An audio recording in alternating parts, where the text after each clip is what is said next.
Shalom Bapak Ibu Saudara yang terkasih di dalam Tuhan Yesus Kristus. Senang sekali rasanya saya kembali menyapa Bapak Ibu Saudara di dalam Bina Iman GKI Klasik Solo pada hari ini. Bapak Ibu Saudara yang terkasih, perenungan kita pada hari ini terambil dari Injil Matius pasal yang ke-22 ayat yang ke-39. Dan hukum yang kedua yang sama dengan itu ialah kasihilah sesamamu manusia seperti dirimu sendiri. Makin hari makin susah saja menjadi manusia yang manusia. Sepertinya menjadi manusia adalah masalah buat manusia. Bapak Ibu Saudara yang terkasih, tadi adalah secuil lirik dari lagu yang berjudul Bingung, yang mana lagu ini dinyanyikan oleh seorang musisi tanah air yang bernama Iksan Skuter. Dan saya rasa Bapak Ibu, lagu ini relevan dengan kondisi kehidupan dunia saat ini, di mana dalam akhir-akhir ini, dalam waktu belakangan ini, kita seringkali mendengar berita tentang peristiwa-peristiwa yang kontra dengan kemanusiaan. Atau seringkali kita mendengar berita-berita akan kejahatan atas kemanusiaan gitu. Mulai dari perang, konflik, aksi terorisme, penganiayaan, pembunuhan, hingga pelecehan seksual dan banyak lain sebagainya yang terjadi di dalam kehidupan dunia saat ini. Tentu Bapak Ibu, ini menjadi ironis, menjadi sesuatu yang menyedihkan di dalam kehidupan manusia di dunia ini, di mana di tengah segala perkembangan, di tengah segala kemajuan yang terjadi, rasa kemanusiaan justru semakin luntur. Perasaan cinta kasih, empati, dan bela rasa antara sesama manusia sudah mulai tergerus dengan perubahan peradaban yang ada.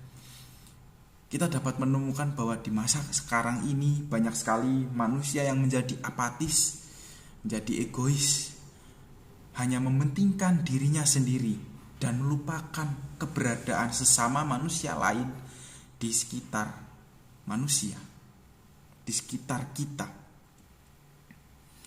Banyak sekali manusia yang memandang manusia lain sebagai sosok yang berbeda.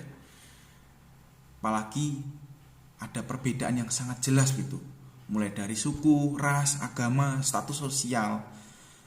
Dengan keberbedaan ini, akhirnya manusia dianggap bukan sebagai sesamanya manusia.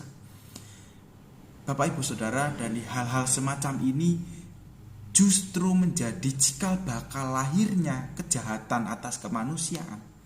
Seperti kata dalam lagu yang dinyanyikan atau ditulis oleh Iksan Skuter tadi, justru kemanusiaan saat ini menjadi sebuah masalah bagi manusia.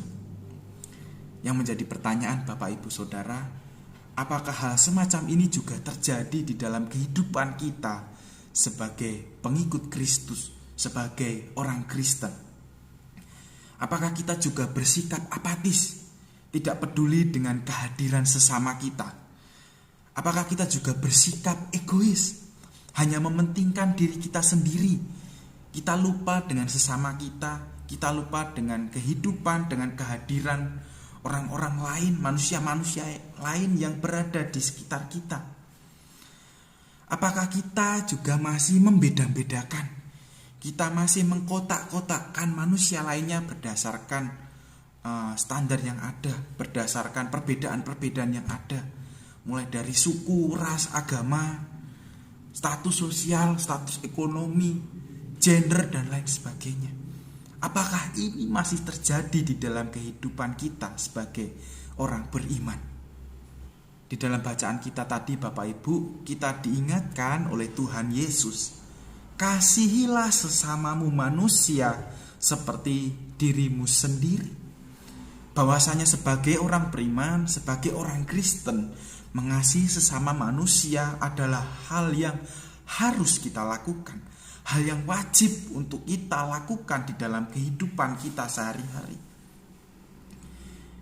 Mengasihi berarti kita memberikan segenap potensi yang kita miliki di dalam kehidupan kita, yakni rasa cinta, kepedulian, empati kita, bela rasa kita, dan bahkan tindakan yang nyata kepada setiap manusia yang tentunya benar-benar kita berikan kepada siapapun tanpa memandang setiap latar belakang perbedaan yang ada. Mengasihi berarti kita juga menyadari bahwa setiap manusia memiliki hak untuk memperoleh damai sejahtera. Setiap manusia memiliki hak yang sama untuk memperoleh kehidupan yang baik di dunia ini. Yang harus kita lihat adalah bahwa kita adalah sama-sama manusia, sama-sama ciptaan Tuhan yang dikasihi oleh Tuhan. Dan dengan kesadaran bahwa mengasihi sesama manusia adalah sebuah tanggung jawab bagi kita bersama, maka kemanusiaan tidak akan menjadi masalah lagi bagi manusia. Namun kemanusiaan menjadi nyawa bagi dunia ini. Kemanusiaan menjadi dasar dan tujuan kita bersama manusia untuk hidup di dalam dunia ini. Maka dari itu, Bapak Ibu Saudara yang terkasih di dalam Tuhan Yesus Kristus, di tengah-tengah maraknya peristiwa kejahatan atas kemanusiaan yang terjadi di sekitar kita, mari kita tetap berjuang untuk mengutuhkan kemanusiaan. Mari kita terus berjuang untuk mewartakan cinta kasih melalui setiap potensi yang kita miliki, melalui tindakan kita, melalui lisan kita kepada seluruh manusia. Semua itu harus dan wajib kita lakukan karena Tuhan sendiri yang telah mengutus kita untuk menjadi agen-agen perdamaian bagi dunia ini. Maka dari itu Bapak Ibu, selamat memanusiakan manusia, selamat membawa damai bagi dunia, selamat menjadi penebar cinta kasih bagi sesama manusia. Tuhan Yesus memberkati kita semua. Amin.